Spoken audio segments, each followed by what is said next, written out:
jalan, apa semua. Jadi memang hikmah di balik ini semua dengan saya diberikan terpapar virus COVID-19 corona ini, buat saya pribadi jadi jati diri yang lebih baik lah. Lebih disiplin saya jadi.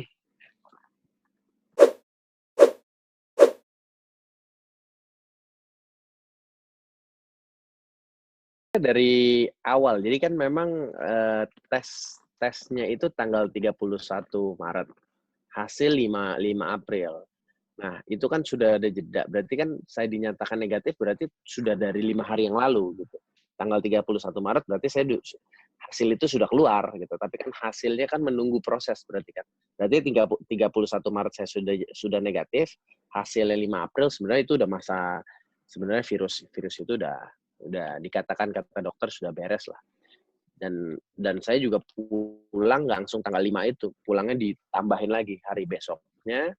Ya semakin saya yakin lah udah bismillah. Saya toh juga semakin hari semakin baik, walaupun memang sempat ada gejala sedikit batuk, tapi semakin hari semakin kesini semakin sehat karena rutinitas yang saya lakukan ya mendisiplinkan diri, pola hidup, pola makan, pola tidur, terus vitamin. Sekarang saya jemuran mulu di depan gitu, jemuran matahari, olahraga, jalan, apa semua.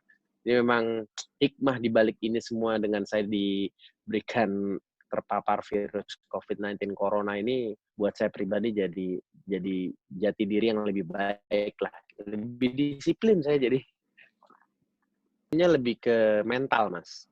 Lebih ke mental, lebih ke psikologi gitu awalnya. Karena untuk tipe yang kayak saya tanpa gejala, mungkin shock, kaget. Apalagi ya saya nggak usah ambil contoh di luar ya. Contoh yang di dalam rumah ini ada 3 orang kan. 3 orang ini adalah salah satunya saya. Ada satu ya yang disebut driver, terus ada asisten pribadinya ibu. Nah, mereka juga kan punya berkeluarga gitu, punya anak, punya suami, yang satu lagi punya istri, punya anak.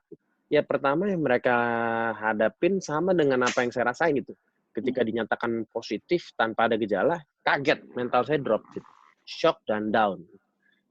Gimana saya harus mengisolasikan diri selama 14 hari, pisah dari keluarga, itu menurut saya hal yang menyakitkan, lumayan menyakitkan. Kalau sekarang kan saya lebih lega di isolasi, home isolation, pemerintah suruh home isolation, tapi dengan catatan di situ ada istri saya, di situ ada anak saya lihat rasanya nggak terlalu sebeban ketika kemarin di isolasi 14 hari dalam satu ruangan.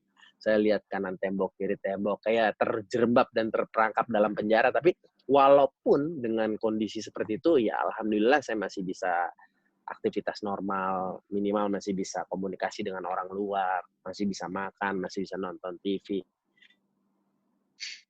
Ya psikosomatis ya, yang kayak sugesti itulah semakin kayak benar nih ini batuk corona nih, ini sesek nih gitu. Tapi kondisi itu yang apa ya? Saya coba fight lah dan mengkontrol diri saya untuk melawan si virus tersebut. Karena memang yang maksud saya bilang mental tuh nggak bisa saya ini apa? Nggak kasat mata nggak kelihatan ini penyakitnya kayak apa gitu. Jadi rasanya nggak ada apa-apa tapi kok dinyatakan positif tuh jadi memang mental. Saya lebih ke mental sih jatuhnya.